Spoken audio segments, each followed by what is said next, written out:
આપણને એક પ્રશ્ન થાય છે કે વ્રજવાસ કરવો છે પણ ગૃહસ્થને લીધે અને એની જવાબદારીને લીધે કેમ કરવો? શ્રી મહાપ્રભુજી કહે છે કે ઠાકોરજી સમસ્ત વ્રજને સાથે લઈને આપણા ઘરમાં બિરાજે છે.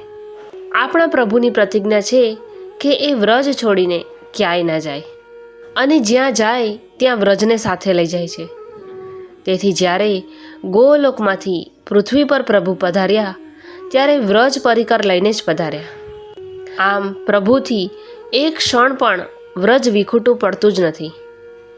આપ શ્રીએ વૈષ્ણવને કહ્યું કે પ્રભુ મારે વશ છે. મેં જ્યાં કહું ત્યાં પધારે છે અને જ્યાં પધારે ત્યાં વ્રજ લઈને પધારે છે. તેથી વૈષ્ણવો, તમે તમારા ઘરમાં શ્રી ઠાકોરજીને પધરાવો. એ પધારતા જ તમારા ઘરમાં વ્રજ પણ પધારશે.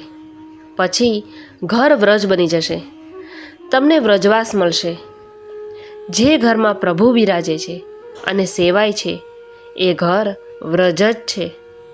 એ દરેક ઘરની રજ વ્રજ રજ છે. આપણા ઘરમાં આપણે નિત્ય વ્રજનું ભાવન કરવું.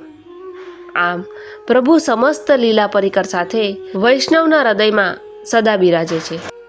તેથી વૈષ્ણવનું આંતર અને બાહ્ય શરીર અલૌકિક ધામ બની જાય છે. જય શ્રી કૃષ્ણ.